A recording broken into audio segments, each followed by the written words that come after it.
You're listening to Hawk Talk with former Seahawks wide receiver Michael Bumpus. Powered by Seahawks.com. Now, here's your host, Nasser Kyobe.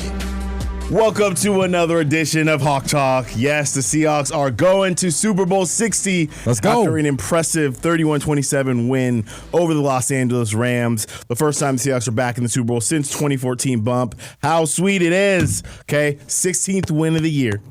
Tied for the most in franchise history with 2013. We got one more game, so hopefully they'll go ahead and get that done. My guy John Boyle pointed out, to get to the Super Bowl, reminder, guys, the Seahawks have won 9 straight games, including a stretch of games against the Rams. Panthers, 49ers, Rams again. That's 5 straight wins over teams that made the playoffs. 4 of those teams won 12 or more games. Bump. Come on, man. Come on, dude. Let's go. Hey, this is the longest we've done this podcast. Yeah, it's the longest we've done without it. question, by some weeks. We deep in here, man. No, that was great. The 12s, y'all showed up, man. It was loud as heck. I'm mad that I haven't been watching the games from where I watched the past 2 games. And, it's a fun place, and being able to listen to Rabel and Wyman do their thing as well. No, it's been great, man. It was a fun ride and nice to see the dudes celebrate. Yeah, no, I mean, it's been earned. We've talked about all year. All 3 phases of the game needed to play the way they did to get over the Rams. The Rams are a great team. Yeah. They are a great team, and it was on display. But it was a great game where we jump right into it. What had happened? See, what had happened was On Hawk Talk. For me, Bob, I thought it was hard to top the atmosphere from the divisional playoff game. Yeah. It had been more than 10 years since the Seahawks hosted a playoff game with fans, and the Niner game was rocking. Obviously, Seahawks whoop up on the Niners. But this on Sunday, it was up a notch. I mean, you said it. People were in their seats early, and here's how we knew. We host our pregame show in Ticketmaster Tailgate. There was a ton of people there. It was a really good atmosphere. And then about 40 minutes before kick, so our show's not even over. Usually people are hanging out. It was empty in the event center, completely empty, because 68,000 plus, 69,000 were in their seats ready to go for kickoff. It was pretty awesome. So, yeah, the game, Seahawks set the tone right away. I heard you say it on the show this morning. They threw the first punch. As the Seahawks, they forced a 3-and-out for the Rams on the first possession, which is huge. And then they go on their own. 7 plays, 81 yards, ending with a 2-yard touchdown from Ken Walker. That made the score 7-0. That was set up by a long pass, 51 yards to Rashid Shaheed. You've been calling for that all season long. And then some tough runs by Ken Walker, so they jumped out 7-0. Yeah, K9 set the tone. Rashid went up top, but the Rams will respond. They go 6 plays, 47 yards, had to settle for a field goal. And then the next 2 drives would end in field goals, with the Seahawks taking a 10-6 lead. The Hawks would punt on the next drive, and the Rams will put together their best drive of the day, going 12 plays, 87 yards, ended with a 9-yard touchdown to Kyron Williams. That made the score 13-10, the first time the Seahawks have trailed in the game since Week 16 against these Rams. Yeah, the Seahawks have been up. The Rams are the only team that have really any kind of success against this dark side defense. So the Seahawks are down. Next 2 drives and it punts. Seahawks, though, they get the ball back 54 seconds. This was a huge drive in the game. Sam Darnold finds JSN for a 42-yard gain and found him again, 14-yard touchdown. We'll break that down later. But the Seahawks go into halftime up 17-13. Huge play to get on, not just get 3, to get 7 points before halftime, and every point mattered in this game. Seahawks got the ball in the third quarter coming out the tunnel, but they had to punt. Michael Dixon, man, he kicked a moon ball, and the returner, Xavier Smith, fell down, dropped the ball. Derek Young recovered it. He bobbled one earlier, right? So we were kind of looking back there like, all right, it's kind of shaky on this punt return game. And Young doing exactly what he's supposed to do. Special teams. You talk about all 3 phases. Once again, special teams comes up with a big play. On the next play, Sam Darnold will find Jake Bobo, 17-yard touchdown. Great route by Jake Bobo, moving that safety. That made it 24-13. Love to see Jake Bobo getting involved. He had a big catch against the Niners on a 3rd down, which kept the drive going, kept the pressure on him in the divisional. And for him to get a touchdown in that situation is great. Bump, you were a returner, though. I mean, once you bobble the first one, is it hard to battle back? It's in your head, man. And it was his approach, too. Like, you saw the back pedal. I could tell when a returner's uncomfortable. The arms get wide. The feet get a little happy. Like, look at Shaheed. When he catches a punt return, smooth as heck. But, I felt for that man in that moment because I have dropped a punt in this league. But no, for the Hawks, it was all gravy. Oh, boy. That tough moment for him, but the Seahawks benefited. After that, though, the Rams quickly answered. They went right down the field. Bump answered quickly. 4 plays. Stafford finds Devontae Adams for a 2-yard touchdown, a couple of big plays throughout that drive. That made it 24-20, so you know it's still a tight game. You're not feeling great at the moment. The Hawks would answer again, though, going 9 plays, 65 yards, ending with a 13-yard touchdown to Cooper Kupp. On a 3rd and 3 from the 13-yard line. We'll break that down as well. well. That made the score 31-20. So at that moment, you're feeling pretty good. Yeah, you're feeling great, man. And especially for Cooper Kupp getting it against his old team, getting upfield, scoring that touchdown. That was great. On the following drive, it looked like Reed made the game-sealing pass breakup over Puka Nacua in great position. Should have picked that thing off, honestly. Yep. But unfortunately, he was called for a taunting penalty, which gave the Rams an automatic first down. That blew my mind. I texted you. I'm sitting there watching. I'm like, hold on, this don't make sense. I was sitting there with Lofa. I'm like, all right, that was after the play. It shouldn't affect the result. It was after the play. It penalized us. So, yeah. It made sense. I knew the rule, but I had to double check. I'm like, am I seeing this right? And on the next play, they went after him. Went up top, 34-yard touchdown. We knew Puka was going to do his thing. That made the score 31-27. Yeah, it was a tough sequence, obviously, for 27 there. And that's a tough part of this rule book. We learned last year, I believe it was, that even if you have if one team has a 5-yard penalty, you have a 15-yard penalty. They don't just offset. Yeah. They enforce a 15-yard penalty. Some things are just unfortunate. Yeah. That hurt the Seahawks. So, again, it's a 4-point game, and the Seahawks would punt on the next drive, giving the ball back to the Rams. So you might, if you weren't nervous before, you might start feeling a little bit nervous the way the Rams were having success. They go on a crazy drive all the way down to the Seahawks 6-yard line. And this was a game, start to finish, I don't think it was Witherspoon's best game. He gave up some plays, and honestly, not because he was getting beat. He slipped on a couple, just some really weird, unfortunate plays, because we know how good of a player he is. But he has the memory as a corner. You have to forget everything. Yeah. He locks in. Game season on the line, come up with 2 clutch pass breakups on 3rd down and then 1 on 4th down. I thought he was going to pick that one off as well. So huge play from Reek, and that kind of set the Seahawks up. Man, that was great. The Spoon, I should say. Receiver had to play defense because Spoon was in such great position on that play. The Hawks will go on an 11-play, 49-yard drive that essentially ended the game. Amazing play calls with great execution. They were clutch. Man, the 3rd and 7 completion to Cooper Kupp, 14-yard pass to Jason. They were huge. The Hawks will punt back to the Rams with 25 seconds left. Hawks bled the timeout, man. 4 minutes and 29 seconds off the clock. That's almost like scoring in that situation. You know 100%. What I mean? You only give them 25 seconds, and the Rams didn't have any timeouts. Yeah, and I can't stress this enough, the credit we should give to Clint Kubiak, because a lot of people, myself included, I'm safe. I'm like, hey, run the ball, run the ball, run the ball. Okay, use your timeouts, and you punt there. Maybe the Rams have better field position. Just a hell of a drive right there. Last drive, though, for the Rams, they get the ball back 25 seconds. Stafford finds Nacua for a 20-plus yard gain. Then finds Nacua again, but he gets tackled in bounds. There was not enough time lock. They had no timeouts. Once I saw the ref doing this, celebration commenced. Everyone was running on the field. It was pretty. Now, I've been here. This is my 10th season with the Hawks. Obviously, I've been around, so I was working in the media. I was working for Seattle Sports when they won the Super Bowl the first time. But to be with this organization when it's going to another Super Bowl, unreal feeling. If you hear Rabel's final call, he's talking about the coaches are breaking down the glass. Yeah. That was actually me because I was behind him. We lost our mind. We're picking up Sharon, Steve Rabel's lovely wife, and it was a hell of a moment just to experience that with all the boys up there. But Bump, when you look at these stats, though, I was kind of like, it's shocking, really. Yeah. The first one is Rams outgained the Seahawks 479 to 396. They outrushed them 114 to 75, and they had 8.3 yards per play, 26 first downs, Seahawks 24. If you only saw those stats, you're thinking the Rams probably win this.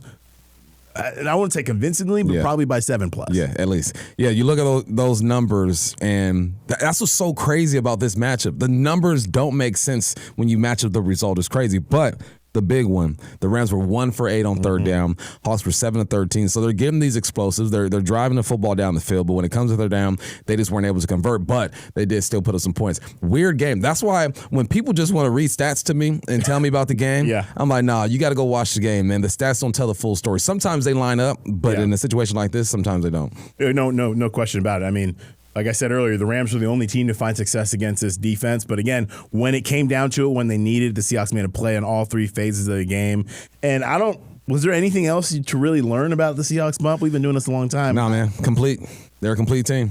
It is what it is. Hey, you know what we did learn? Get off of Sam. Come on now. Get off of Sam, man. Goodness gracious. I love Sam is a great human being. Always has been, always will be.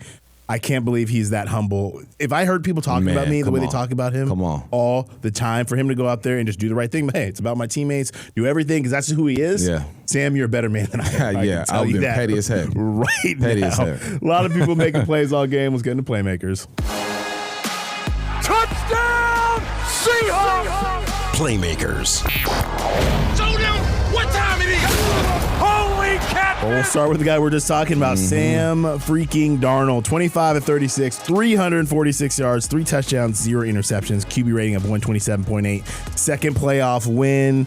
Man, like Can't win big games, though. Can't win big games, Talk your apparently. stuff. Exactly. It's nonsense. It literally makes no sense to me when we're literally grading him on 2 games. The last 2 games, apparently in Minnesota, decided his future, everything about him. There's nothing he could do. And I'm killing some time because I saw a stat that I want to bring up about Sam Darnold because of what he was able to do on Sunday.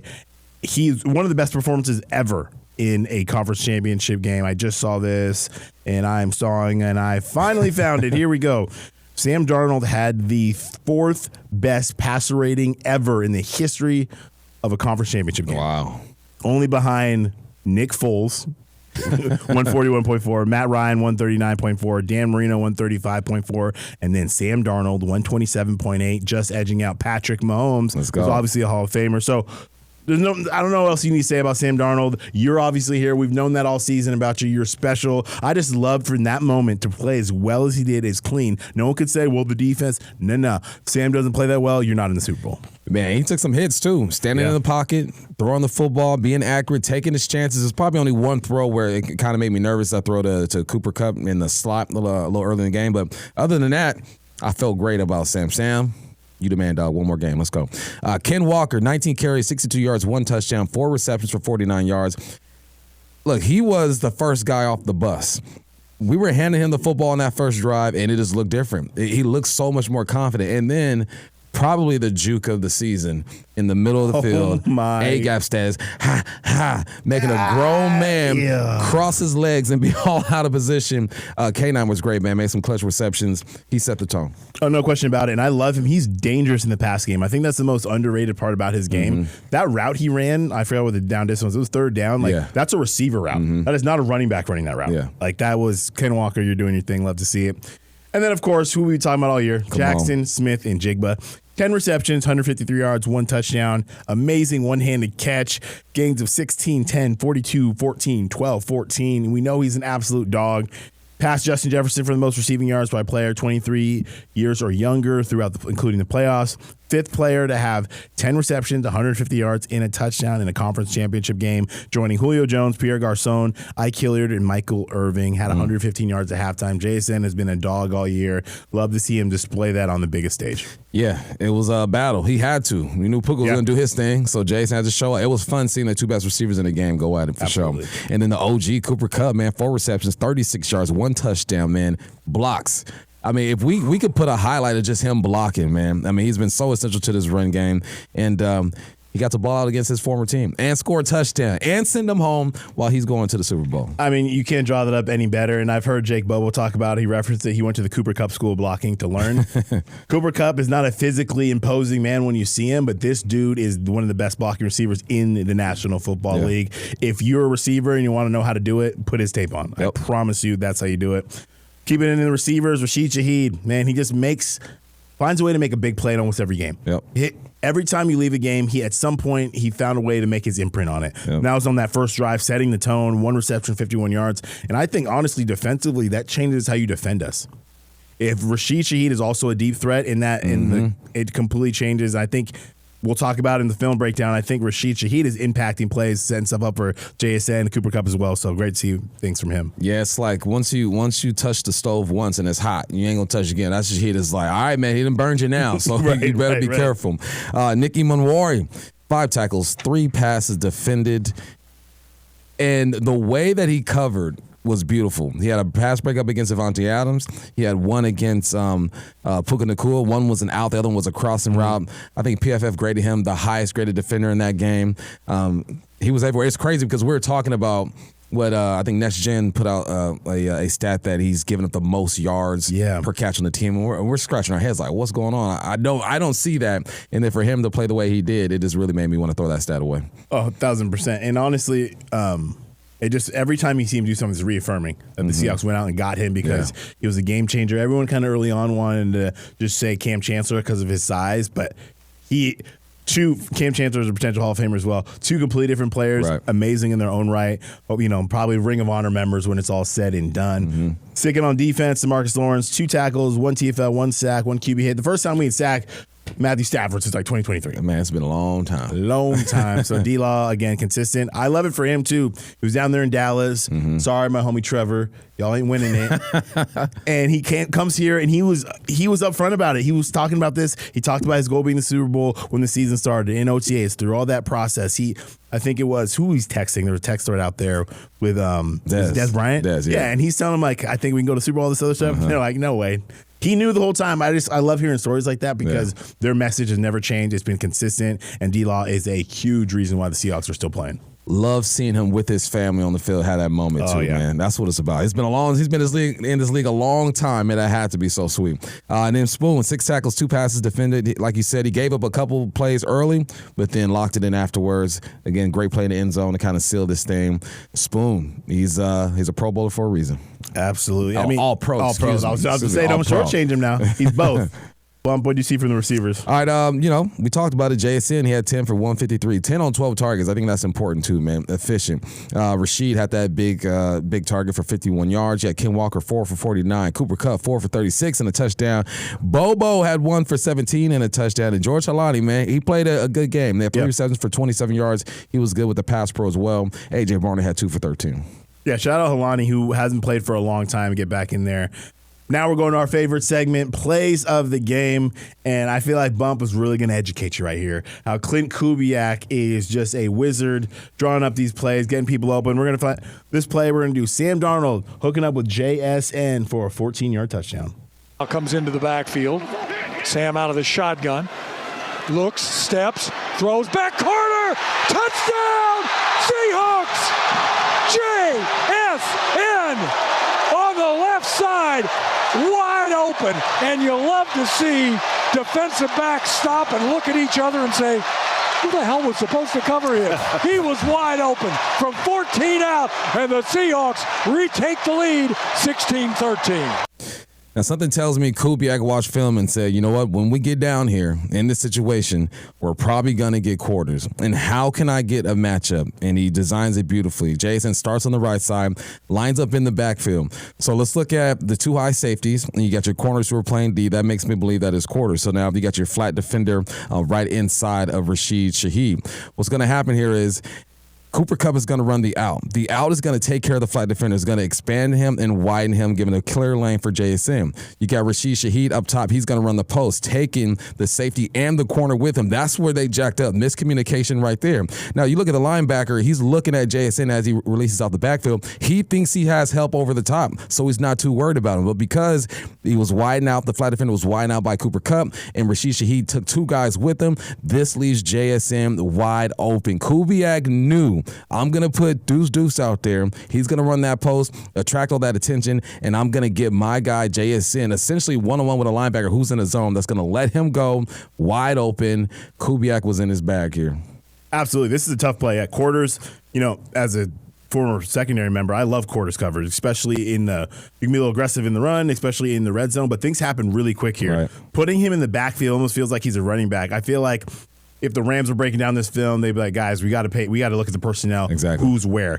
I think not locking in at 11 is the one in the backfield because, if you only have one deep threat, the corner and the safety are going to take that. It's almost like a seam, so you're going to double cover that, boom. But because things happen so quickly and because JSN is running from depth, both corner safety lock into Rashid, and he's wide open. And the linebacker, Landman, he's in a tough spot. Because he's thinking, well, I have a safety and a corner over the top. Maybe he gets hands-on, but he's like, oh, no, I got help. I don't need to do anything with that. I'm not man-to-man. And then that leads to a wide-open touchdown. And that's just like, again, that is film room. That is hours and hours of watching tape, how they line up, how many times they do this in the red zone tendencies. And then offensive line that hold up just long enough for Sam Darnold to get in there. And quick shout-out to Sam Darnold for this defensive line, when they're bearing down on you and just be able to keep your eyes up and never, because stuff happening at his feet, he eventually gets hit, but he does his thing into the end zone, touchdown, JSN. This next play has got to feel sweet for the man, Cooper Kupp. So excited for him. Sam Darnold finds Cooper Kupp, 13-yard touchdown. Out of the shotgun, here comes the 4-man Rams rush. Sam steps up, throws back inside. Kupp makes the catch, touchdown, Seahawks! The former Ram Super Bowl MVP Now the Seahawks, and he has another big catch. 13 yards and a touchdown. This is a guy who's used to making big plays at the biggest moments. And there's none bigger than tonight. The NFC Championship. Seahawks now lead again by 10, 31, make it 30-20. Again, you're just challenging the responsibilities of the secondary all day down here. I like this, too. You got trips to the right side of Sam Darnold. You have Cooper Kupp at the number 1 spot, Deuce at the number 2 spot, and you have JSN at the number 3. What I like about this is it's a cover 3, right? You got 3 deep, right? You pause it a little bit, you got 3 deep in the back end. What I like about it is, one, Cooper Kupp's release. I'm going to widen him up to create space because he knows he wants to attack that area between where Rashid Shaheed is actually running, all right? So he widens him up, takes the flat defender with him. Now you have Shaheed running the corner, all right? That corner in that, it's kind of like what you just described on the cover 4. That corner and that safety, they got to communicate, right? It's cover 3. We got to protect the seams. I got to get depth with Deuce. And then you look at JSN. JSN runs like a delay, right? He stops around 5, then he's running across the field. You are going to react when JSN is running across the field. That opens up the hole for Cooper Kupp right there. So you combine JSN running across the field with Cooper Kupp's widening release to open up that hole, and then Rashid holding the safety and taking the corner with him. You got nothing but space and opportunity. And then on the other side, you got your tight end who's running like a dagger or a dig, so that attracts both safeties as well. This is why you run your routes hard and you get the proper depth, because you're going to get all this space and opportunity. You got Tim, who sits right there in the gap, gets north-south, bam, beautiful design, beautiful spacing. Yeah, and I don't have much to add there. I mean, Darnold, though, I just love, you look at the end zone clip, going through his progressions. Mm-hmm. Boom. He's looking over at Barner, Ken Walker on that side. Boom, JSN flashing forward. Boom, Cooper Kupp. I mean, I don't know what his progression was and where, if he was going to Kupp the entire time, but he plays games with the secondary, so all of them are their eyes, their influence throughout the route, and then, of course, Cooper Kupp. I don't think, please prove me if I'm wrong, Internet, if I've seen a play where Cooper Kupp made a catch and was tackled immediately by the first defender. Right. It just doesn't happen. Yeah. His yak is out of this world, and he's just a tough dude.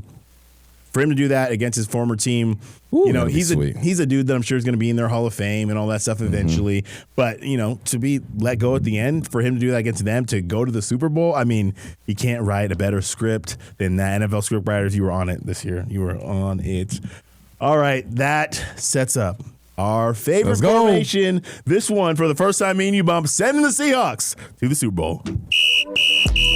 Here comes the Seahawks offense onto the field, and the Vikings defense trudging out there, knowing that one kneel down, and the Seahawks are going to wind the clock down and win this one. It's the victory formation on Hawk Talk. To quote Coach Mike McDonald, we did not care. It's about us. It's always been about us, and we do what we do. Now we're going to the Super Bowl. Come on, Coach. It's been that way all year. 9 straight weeks, decisive, relentless, shocking, earned every opportunity, earned the right to be there. They are like that, Bump. Man, come on, Coach. That's got to be so satisfying, man. Second year in the game. John Schneider, big ups, putting this team together. Mike having the mission. It's been great, man.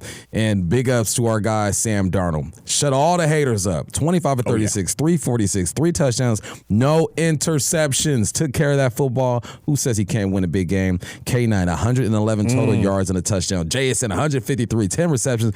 Everyone who needed to do something did something on that night. Everybody, let's go. I mean, seriously, I have no words. I can't even talk right now because everyone helped so much. JSN, offensive line, Cooper Kupp, Derek Young. Pick a person on either side of the ball in special teams. They contributed. Coach talks about it being 70. That includes the practice squad, so that started in the week of preparation, getting to this moment. You had Ricky White, who is going to be Puka Nacua this week in practice. He's going to be this. Everyone plays a role in this building to get the Seahawks where they were at. Spoon doing his thing defensively. I just love that it's been such a consistent message from all these guys. They were not talking about this game being bigger than any opportunity. It's the next one. Well, guess what? The next one, Bump, is in Santa Clara. I got my ticket already. Let's go. Come on, against the New England Patriots. We can, exercise some of the Super Bowl 49 demons there. A perfect trio of how the Seahawks got there.